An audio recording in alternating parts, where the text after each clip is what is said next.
Shalom, everyone. Welcome to Hebraic Awakening. We are going to talk about the Feast of Pentecost, the Feast of Shavuot, how to celebrate it for beginners, really.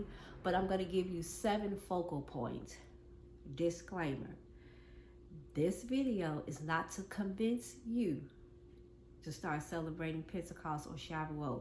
This is for people who are beginning to celebrate, or you are curious, right? And you want to know more information. Maybe you want to celebrate next year. Maybe you're not sure about it. So I'm going to give you 7 things to focus on, because when you go to big celebrations, sometimes they forget about the beginners, right? And they just give a whole bunch of information and beginners can't follow, right? So these are 7 things that you need to hone in on as you celebrate. Your celebration may be very simple. We have a lot of rituals during Shavuot, but you may not for your first time celebrating. You may have a simple dinner, light some candles, praise and worship, read scriptures, and talk about these 7 focal points, all right? So if that's all you do, that's okay, because my very first Passover was a disaster. I'm not even going to talk about what I did during Passover, but I did it because I wanted to begin, because I traced my history and surprised. I was like, oh, I am a Jew / Israelite on both sides. Well, let me explore more. All right. So I've been walking in Torah since 2010. I was a Christian before then, so I understand both sides of the coin. So if you are a Christian and you are curious, welcome. Okay. Because I was practicing Christianity too until I came into faith. All right. So I understand both sides. All right.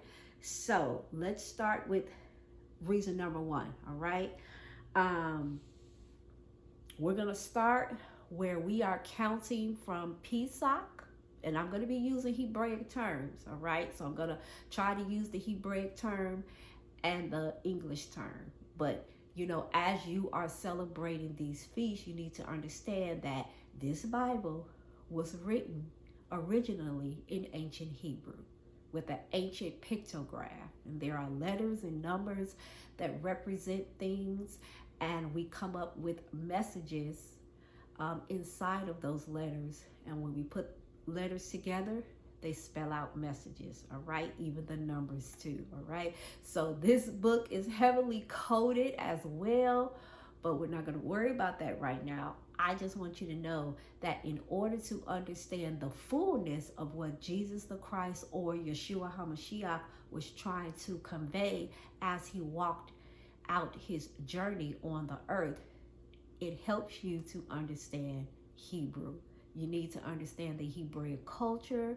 You need to understand the language, the rituals, to get the full understanding. All right, so this may be day 1 of you trying to get that full understanding. Remember, this is a journey, not a sprint, right? We're taking our time. You will get there. You may not get there this year.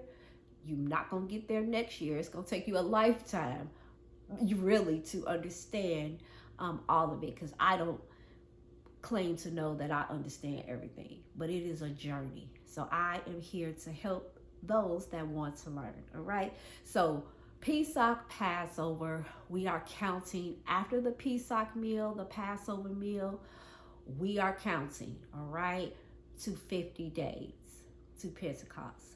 With that being said, you have never left Passover. So it shows you that Passover and Pentecost are linked together, okay? And you are taking a journey from being a slave to sin, literal slaves in Mitzrayim, Egypt, and coming down to be free. You are being redeemed. The Most High is redeeming his people. So Pentecost / Shavuot is about redemption. And you are going to have a new identity as you are being redeemed. So he's going to deliver you, he's going to redeem you, and he's going to give you a new name. Oh my gosh. My voice trying to go out. It's not. So let's keep it moving. Number one, we are remembering the giving of the Torah, the words of Yahweh.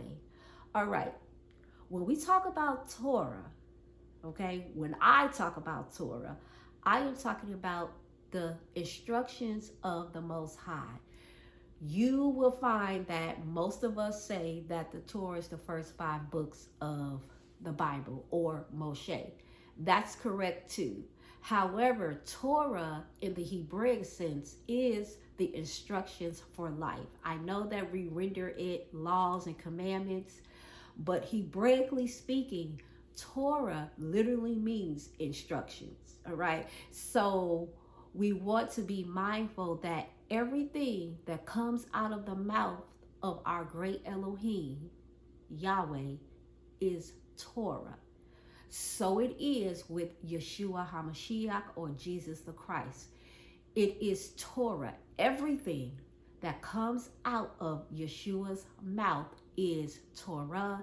It is instructions. All right. So we are remembering the giving of the Torah at Mount Sinai. Right. Remember, the Israelites were down at the mountain receiving the instructions, and there were a mixed multitude as well. So we keep forgetting that. Sometimes as Jews or Israelites, we just act like we were the only ones down at that mountain, and we were not. There was a mixed multitude. So prophetically speaking, you see where the Most High is going. He's going to redeem everybody. But first, he has to build a nation. All right, so the first thing you want to focus on is the giving of the instructions at Mount Sinai, the giving of the Torah. All right.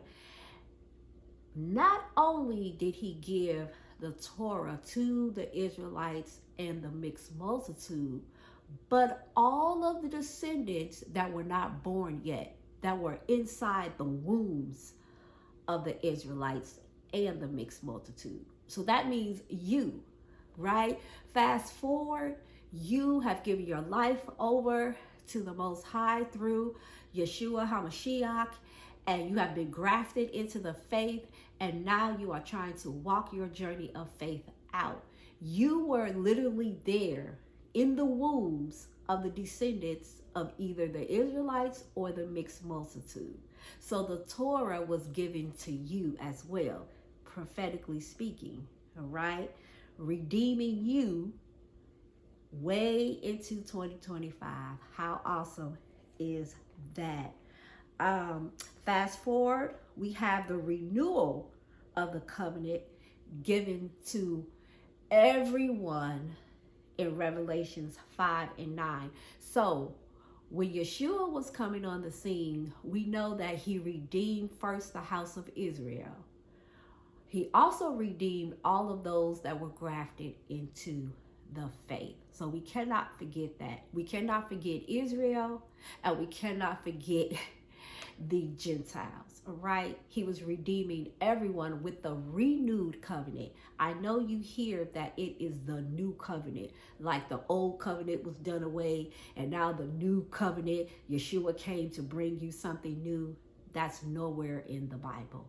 This is a renewed covenant because the children of Israel, who were made a nation at Mount Sinai, broke the covenant over and over and over and over again. All right. That's what we did. That's what we doing now, right? Thank goodness for redemption through HaMashiach, the blood of the Lamb. All right. But breaking that covenant, we had to be redeemed and restored again. So Yeshua HaMashiach restored and redeemed us through his blood atonement work. So the penalty of sin is death. So the Israelites was just jacked up. We were never going to be redeemed if Yeshua hadn't came to redeem the house of Israel. So we see that he renewed the covenant through his blood atonement work, And now the nations can be grafted in through this redemption process as well. All right. Those of you who believe on Yeshua HaMashiach, Jesus the Christ, you are redeemed. The ultimate climax of Shavuot, aka Pentecost, is the giving of the Ruach HaKodesh, or the Holy Spirit. That's the climax of the renewed covenant being given.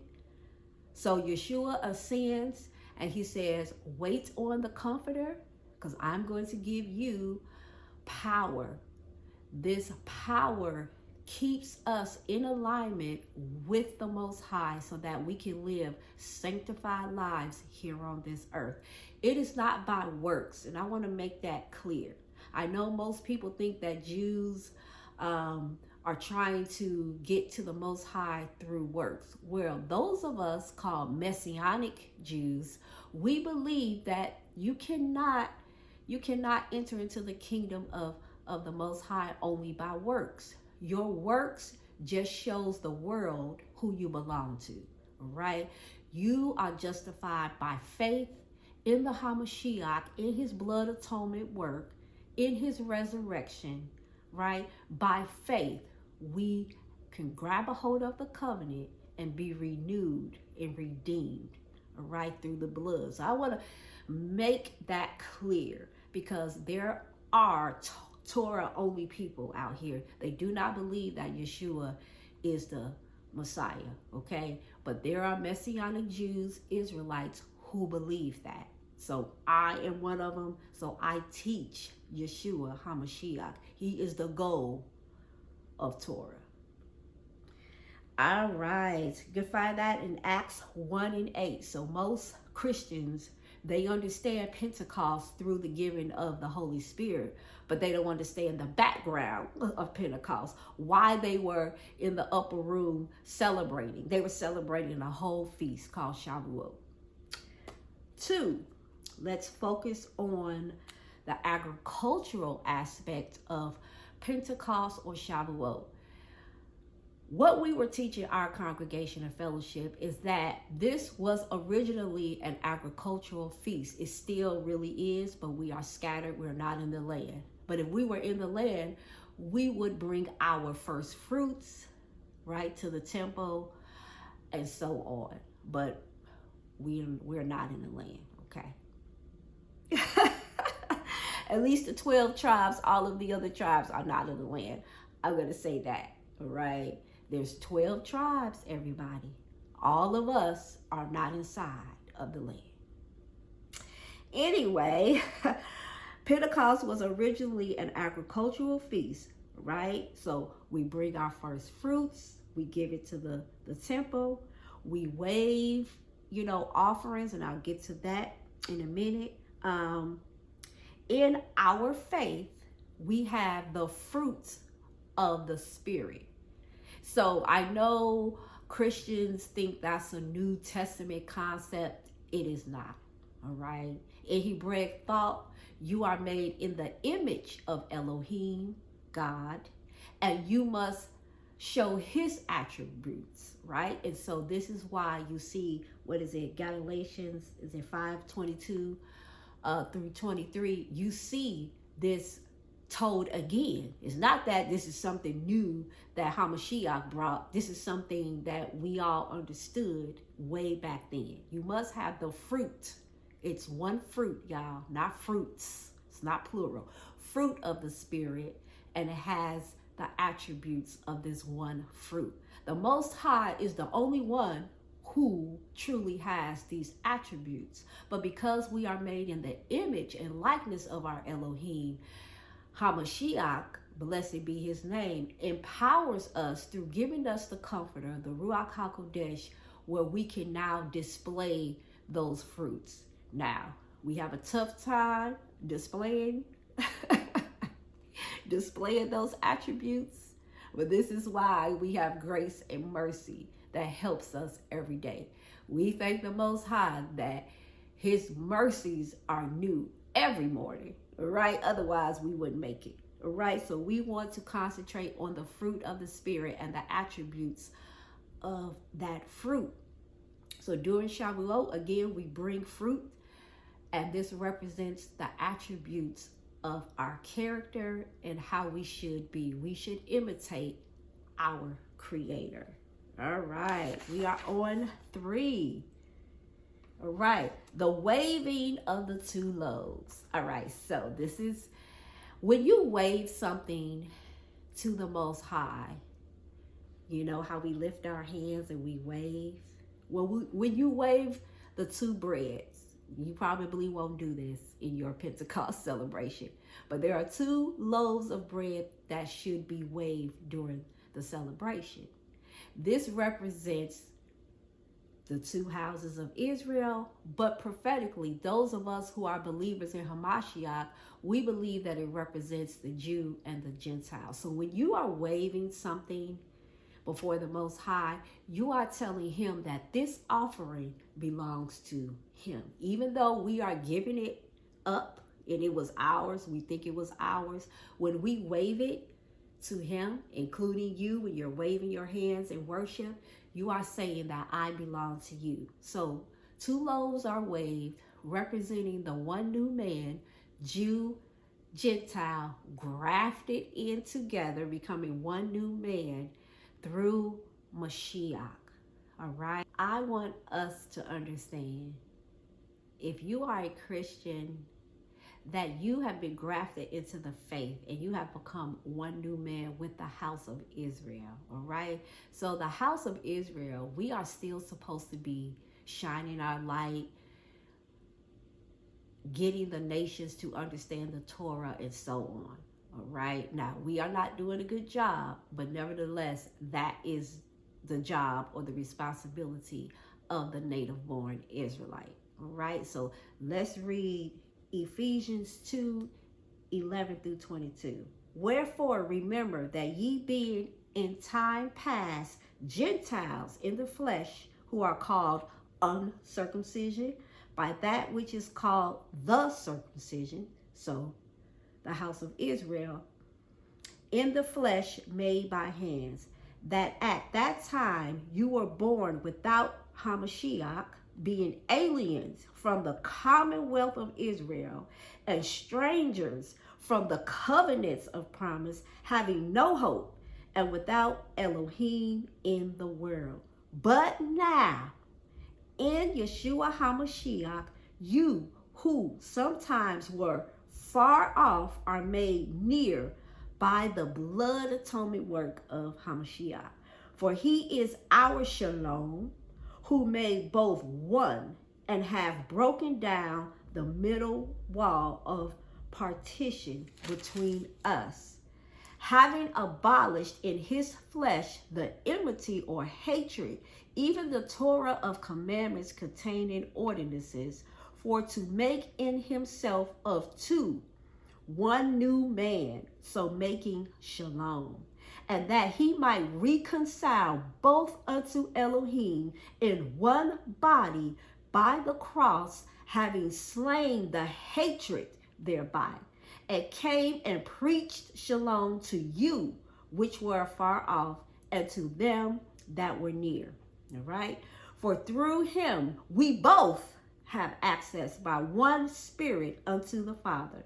Now, therefore, you are no more strangers and foreigners, but fellow citizens with the saints and of the household of Elohim, and are built upon the foundation of the apostles and the prophets, Yeshua HaMashiach himself being the chief cornerstone, in whom all the building fitly framed together groweth unto the holy temple in Yahweh, in whom you are also builded together for an habitation of Elohim through the Ruach HaKodesh. All right. So listen, Israel has always been and will always be.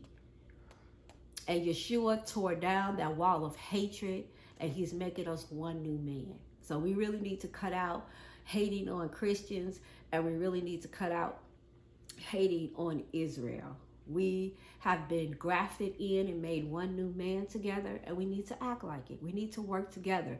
This is why I created this channel, to help people coming into faith. And now my content is changing to helping Christians have a safe way of passage, a bridge to safely cross over into keeping Torah. All right. Where we at? Number 4, Torah written in our hearts. Mount Sinai gave us the 10 commands on stone by the finger of Elohim. All right. So let's go back. When they were at the foot of that mountain and the Most High started speaking directly to them, everybody was scared, rightly so. Nobody could take the living voice of Elohim. Nobody could take that. And so they said, speak to Moshe, because we're going to die if you keep speaking to us. The Most High wanted to have a relationship with Israel. He did not want to write his commands on the tablets of stone. He wanted to speak directly to us so that those words could go right into our heart. But we said, no, we can't take it. Tell Moshe to tell us. All right. So that's why those commands were written on the tablets of stone. Go back and read slow, because sometimes we read too quickly because we have preconceived doctrines that's been thrown at us, instead of reading slowly so we can understand and translating it back into the Hebrew. But we'll talk about that at another time. All right, Mount Zion. Right now we fast forward to Mount Zion. Torah is now written in our hearts. Remember what Jeremiah said, Jeremiah 31 and 33, right? Torah will be written in our hearts through the renewed covenant. All right. Now we are walking letters, and inside of us, the letter is supposed to be Torah, or instructions for life. The world is spiraling out of control because everybody is out of place. Israel is out of place. She's scattered all over the world, acting crazy. And Christians, they acting crazy too, but they don't have the full understanding of the Bible because they have been taught a Western point of view. And this is an Eastern book. So everybody messed up. And everybody trying to do the best that we can with what we have. But the world is spiraling out of control because inside of our lives is not the instructions of the Most High that's supposed to lead and guide the nations to him. Right? So we have to get back into our place. We have to come together as one new man through faith in HaMashiach so that we can repair the world. All right? 5, the redeemed house of Israel. All right. So I know that it has been taught to you as Christians, if you're watching, that this is the birth of the church. I'm just going to stick to the Hebraicness of this. All right. So Yeshua came for the house of Israel. That's clear in the renewed covenant in the Gospels. That's not even something that I am making up. He came for the house of Israel first, right? There's always order. So he redeemed the house of Israel because she was not being redeemed. Nobody was buying her back. He came and bought her back, right? And then you all are grafted into that. But he had to buy his bride back. His bride was at the foot of the mountain. His bride just didn't disappear. He didn't say, you know what, I'm about to divorce you forever, because people don't understand that divorce. He didn't say he was divorcing us forever in the sense that we understand it, right? And that's for a whole nother teaching, the divorce of Israel, all right? I know that is confusing to a lot of people. However, HaMashiach came to redeem us back to the Most High. All right, so we are the redeemed house of Israel, the redeemed congregation. So affirmation was given at Mount Sinai as Yahweh gave the Torah. After Messiah's ascension to the Shamayims, or the heavens, he affirms the redeemed house of Israel by giving the Ruach HaKodesh. So he affirms the redeemed congregation, and 3,000 souls were saved that day. All right. Those 3,000 souls that were not saved in the sense that we understand it, but they were affirmed through the giving of the Ruach HaKodesh, or the Holy Spirit. They were empowered, right? And these were people from all over speaking several different languages, and the Ruach came in and met them where they were, right? So this is about the redeemed house of Israel that you are grafted into. So I know that you have been taught that this is the birth of the church. You know, I'm going to leave that alone for right now. But this is the redeemed congregation of Israel that you are now grafted into. 7, Shavuot is compared to a wedding. Really, it really is. During the giving of the covenant, this is known as the betrothal or engagement. So down at that mountain, as the Most High was giving the covenant to Israel, this is known as the engagement or betrothal process. So the covenant itself in the Hebraic thought is the ketubah, or the marriage contract. Now, a ketubah is way better than a marriage contract.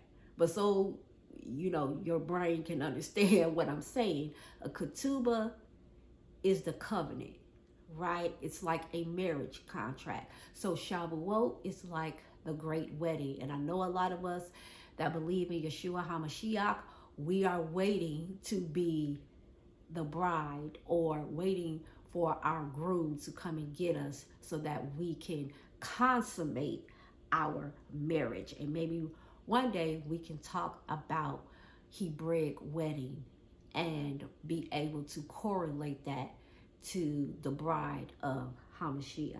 All right. All right. So the redeemed congregation is now called the Kalat Mashiach, the bride of Messiah. Revelations 21, 2 and 9. So this is all about redemption. This whole feast is about redemption. So that's your real focal point. And the last focal point, number 7, is the book of Ruth. Now, we just did our midrash or Bible study on the book of Ruth. And we just talked about the book of Ruth and taught Shavuot right out the book of Ruth, because we're a little bit more advanced. The book of Ruth is a beautiful example of redemption. All right. So our congregation during Midrash, we taught Shavuot right out of the book of Ruth. We didn't even use another book. We taught it right out of the book of Ruth. The book of Ruth is loaded with Shavuot parallelism. And during that time of Ruth, Naomi, and Boaz, it was the wheat harvest. There's many things that allude to Shavuot, even though it doesn't explicitly say it. But because we know that the Feast of Pentecost, aka Shavuot, happened around the wheat harvest, and this is a story about redemption. So I hope these 7 focal points has helped you. If you have any questions, if you need further explanation, please comment down below. But your very first time celebrating the feast, you should keep it as simple as possible. You will learn over the years. The more you celebrate, the more you learn. All right? Until the next video, shalom, everyone.